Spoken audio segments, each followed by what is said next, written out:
Qatar ആക്രമണം ലക്ഷ്യം കണ്ടില്ല എന്ന് സ്ഥിരീകരിച്ച് ഇസ്രയേൽ. ആക്രമണത്തിൽ ലക്ഷ്യമിട്ട ഹമാസ് നേതാക്കളെ വധിക്കാനായില്ലെന്ന് ഇസ്രയേൽ പ്രതിരോധ മന്ത്രാലയം വ്യക്തമാക്കി.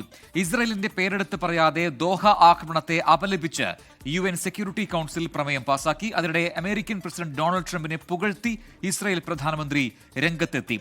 ജൂത ജനതയുടെ യഥാർത്ഥ സുഹൃത്ത് എന്ന് വിശേഷിപ്പിച്ചാണ് നെതന്യാഹുവിന്റെ സമൂഹ മാധ്യമ പോസ്റ്റ്. ദോഹയിലെ ഓപ്പറേഷൻ ലക്ഷ്യം കാണുന്നതിൽ പരാജയപ്പെട്ടുവെന്ന് ഇസ്രയേൽ പ്രതിരോധ മന്ത്രാലയം സ്ഥിരീകരിച്ചു.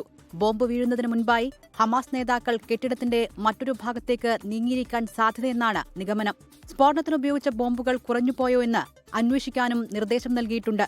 ദോഹയിലെ ആക്രമണത്തിൽ നിന്ന് ഹമാസ് നേതാക്കളെ രക്ഷിച്ചത് ടർക്കിഷ് നാഷണൽ ഇന്റലിജൻസ് ഓർഗനൈസേഷൻ നൽകിയ മുന്നറിയിപ്പാണെന്ന് തുർക്കിയിലെ പ്രാദേശിക മാധ്യമങ്ങൾ റിപ്പോർട്ട് ചെയ്തിട്ടുണ്ട്. ഇസ്രയേലിന്റെ വ്യോമനീക്കം സശ്രദ്ധം വീക്ഷിച്ചതിനുശേഷം വിവരം തുർക്കി ഇന്റലിജൻസ് ഹമാസിന് കൈമാറിയിരുന്നുവെന്നാണ് റിപ്പോർട്ടുകൾ. അധിനിവേശ വെസ്റ്റ് ബാങ്കിനെ രണ്ടായി വിഭജിക്കുന്ന ഈവൻ കുടിയേറ്റ പദ്ധതിക്ക് ഇന്നലെ ഇസ്രയേൽ പ്രധാനമന്ത്രി ബെഞ്ചമിൻ നെതന്യാഹു അംഗീകാരം നൽകി. ഇസ്രയേലി കുടിയേറ്റക്കാർക്കായി 3400 പുതിയ വീടുകൾ വെസ്റ്റ് ബാങ്കിനും കിഴക്കൻ ജെറുസലേമിനുമിടയിൽ നിർമ്മിക്കുന്നതാണ് പദ്ധതി. ഫലസ്തീൻ രാഷ്ട്രം ഒരിക്കലും യാഥാർത്ഥ്യമാകാൻ അനുവദിക്കില്ലെന്നും പ്രദേശം തങ്ങൾക്ക് അവകാശപ്പെട്ടതാണെന്നും കിഴക്കൻ ജെറുസലേമിൽ നടന്ന പരിപാടിയിൽ നെതന്യാഹു പറഞ്ഞു. ഖത്തറിൽ ഇസ്രയേൽ നടത്തിയ ആക്രമണത്തെ UN രക്ഷാസമിതി അപലപിച്ചു.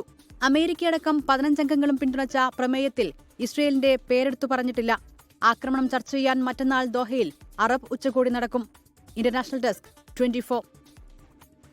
ലോകത്തെവിടെയായാലും ഏത് സമയത്തും 24 വാർത്തകളും ഓഗ്മെന്റഡ് റിയാലിറ്റി പാക്കേജുകളും എക്സ്പ്ലെയിനറുകളും വിശദമായി കാണാൻ ഞങ്ങളുടെ YouTube ചാനൽ നിങ്ങൾക്ക് സബ്സ്ക്രൈബ് ചെയ്യാം.